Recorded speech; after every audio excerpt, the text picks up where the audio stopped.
अस्सलाम वालेकुम। मैं अपने channel special education with Shamim Khokhar के साथ आप सबकी खिदमत में हाजिर हूँ। आज हम जानेंगे हेलन केलर की लाइफ के मुतल्लिक।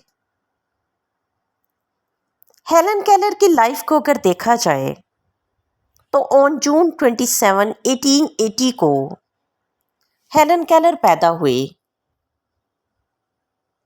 अपनी पैदाइश के वक्त वो बिल्कुल नॉर्मल थी, लेकिन at the age of 19 months किसी बीमारी की वजह से पॉसिबली स्कारलेट फीवर हुआ, जिसके नतीजे में वो डेफ और ब्लाइंड हो गई। हेलन केलर कौन थी? बेसिकली एक अमेरिकन ऑथर और एजुकेटर थी जो कि मल्टीपल हैंडीकैप थी, यानी एट अ टाइम वो अपने साथ 2 डिसेबिलिटीज को लिए हुए थी। एक तो उसके अंदर ब्लाइंडनेस थी और दूसरा उसके अंदर डेफनेस थी। हेलन केलर ने अपनी एजुकेशन और ट्रेनिंग को बड़े ही एक्स्ट्रा ऑर्डिनरी तरीके के साथ उस एजुकेशन में मुकम्मल किया जो कि पर्सन्स विद डिसेबिलिटीज़ को दी जाती है। हेलन केलर की अगर स्पीच की बात की जाए कि वो कौन सा लफ्ज़ है जो सबसे पहले केलर ने बोलना शुरू किया, तो सबसे पहला वर्ड जो केलर ने सीखा वो था वाटर, यानी पानी। अब ये लफ्ज़ उसने किस तरीके से सीखा? एनी ने केलर का एक हाथ वाटर पंप पर रखा और दूसरे हाथ से एनी ने स्पेल किया वाटर। इवेंचुअली हेलन केलर ने साइन लैंग्वेज में कम्युनिकेशन सीख ली। ना सिर्फ ये कि हेलन केलर ने साइन लैंग्वेज में कम्युनिकेशन सीखी, बल्कि ब्रेल जो कि 6 डॉट्स का रेस सिस्टम है, जिसे ब्लाइंड लोग अपनी उंगलियों के साथ टच करके लिखते और पढ़ते हैं, हेलन केलर ने ब्रेल भी सीखी। और फिर लिप रीडिंग को अपनी फिंगर्स के साथ टच करके उसने बोलना भी सीखा।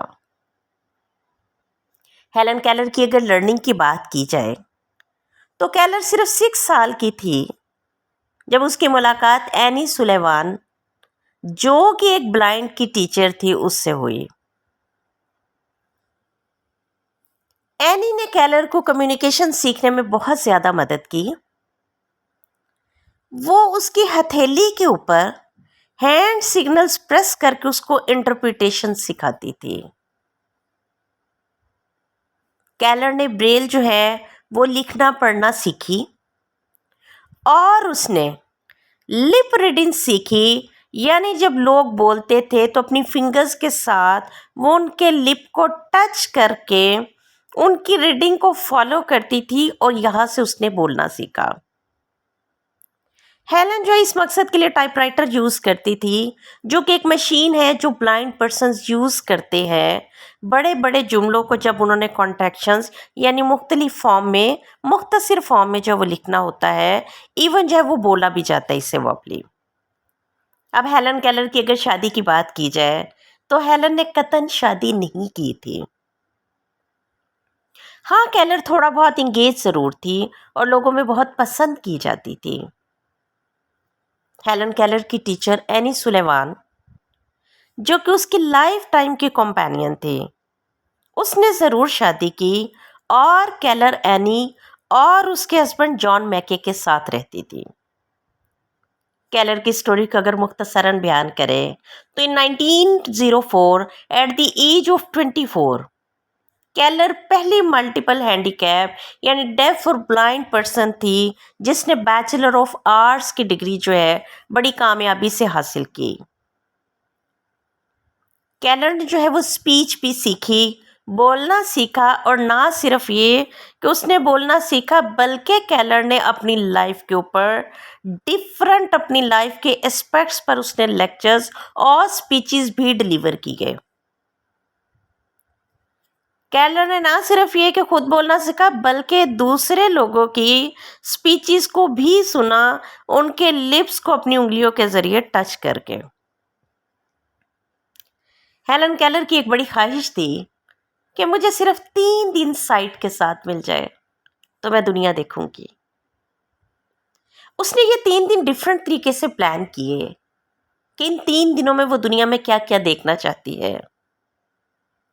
तो हेलन कहती है कि पहले दिन मैं लाइफ की जो सिंपल प्लेजर्स हैं उनको एंजॉय करना चाहती हूँ। वो कहती है मैं अपनी आंखों के साथ अपनी ज़िंदगी में इम्पॉर्टेंट लोगों को देखना चाहती हूँ on the first day of my site. दूसरा दिन हेलन कहती है कि मैं म्यूज़ियम देख के स्पेंड करना चाहती हूँ। और थर्ड डे पर हेलन कहती है कि मैं किसी बाग में वॉक करना चाहती हूँ। हेलन केलर की अचीवमेंट्स की अगर बात की जाए तो ये मल्टीपल हैंडीकैप पर्सनालिटी ने बड़े ही अफेक्टिव तरीके के साथ साइटेड और हेयरिंग के लोगों के साथ जो है वो कम्युनिकेट किया। हेलन की इसी एबिलिटी की वजह से at the age of 8 years Helen Keller को इंटरनेशनल सेलिब्रिटी का नाम भी दिया गया। ये वो टाइम था जो कि मैस कम्युनिकेशन से पहले का बीरा था। उम्मीद करती हूँ मेरी आज की वीडियो आपको पसंद आई होगी। अल्लाह हाफिज़।